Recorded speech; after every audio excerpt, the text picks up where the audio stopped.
В Ухте вновь прямо из дороги полилась нефть. Выход черного золота зафиксирован в том же месте, что и в июне прошлого года. На окраине города, в районе дома номер 20 по улице Куратова. На месте зарытого в прошлом году котлована вновь сочится черная маслянистая жижа. Жители дома номер 20 уже спокойно относятся к соседству с нефтяным фонтаном. Опасности, я думаю, так сильно как таковой нет. А так, не знаю, в новостях постоянно звучит наш дом.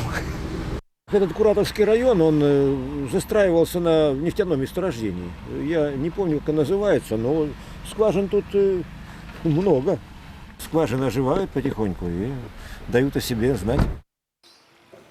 Эксперты еще в прошлом году установили, что опасности для горожан выход нефти не представляет. А его причиной стала старая скважина. На нее установили заглушку и закопали, однако этих мер оказалось недостаточно. Сегодня вокруг выхода нефти установлены ограждения. На месте работы делегация из столицы республики.